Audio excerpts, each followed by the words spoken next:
So there's a lot of really amazing people out in the world, right? There's supportive, loving people out in the world, but there's also a lot of jerks. There's a lot of manipulators, narcissists, and abusers and losers, and you might have even been raised by some, and that would not be unusual.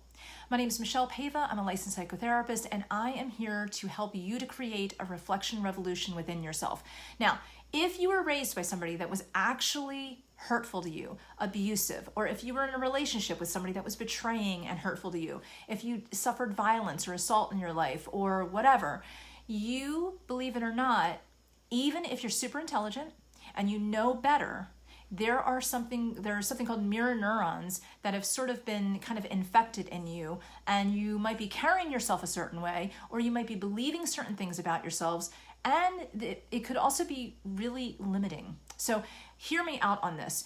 So if you were in a room with people that were yawning, right, you will probably start to yawn, or at least feel the urge to yawn. Now, evolutionary wise, somebody yawning would mean that they're trying to get oxygen or trying to stay alert for some reason. So you, evolutionary wise, if you see that, your body is going to kick in and think like, okay, got to stay alert, need more oxygen. So you're going to do that. You're going to mirror them.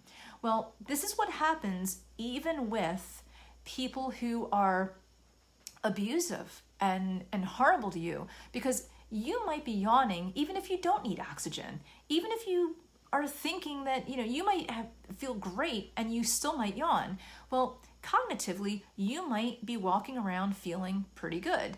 But guess what? The mirror neurons of somebody who's constantly telling you that you're not worthy, or that you're feeling like you're not worthy, or someone who's betrayed you, are giving you messages that you will then act upon, just like a yawn, and this is more ingrained. So you will be acting upon feeling like you're not worthy. You will feel maybe like you will never get love in your life, or that you'll never be wealthy or successful or passionate about anything or healthy even. Just, you might be feeling like you'll never be at the weight that you want to be, or whatever it is. And that's because of those mirror neurons. So what I want you to do is actually to truly have a reflection revolution.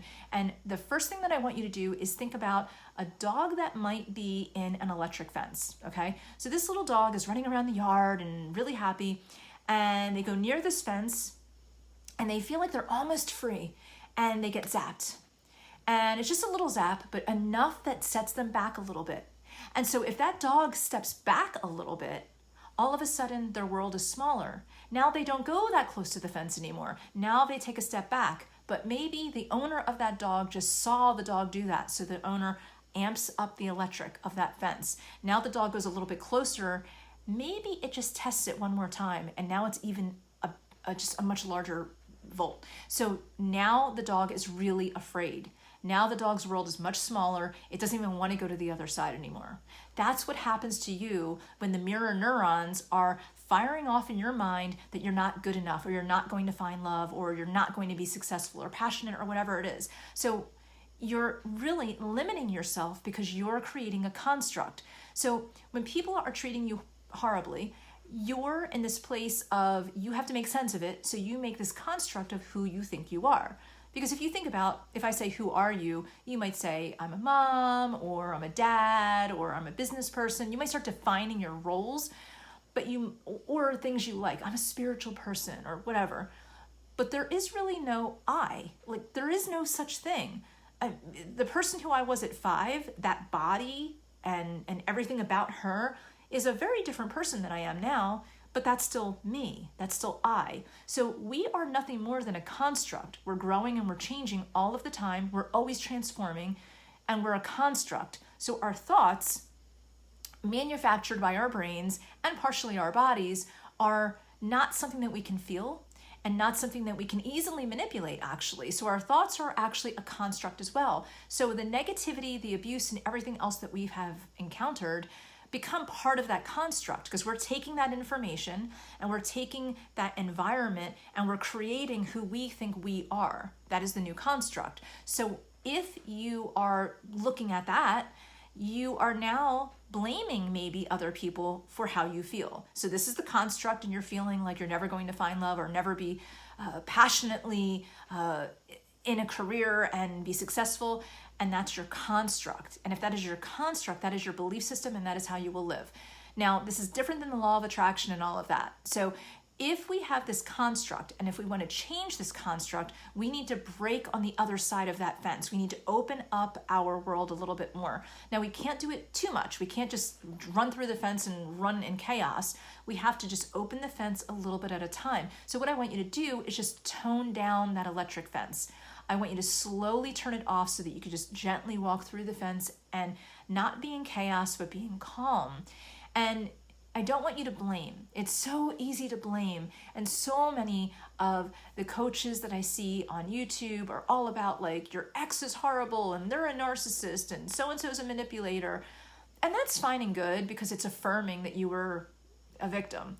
But every single time that you point the finger at someone, imagine that you're saying, and I'm a victim at the end. So my mother abused me and I'm a victim. My dad abused me and I'm a victim. My ex cheated on me and I'm a victim. So every time you do this, it's and I'm a victim.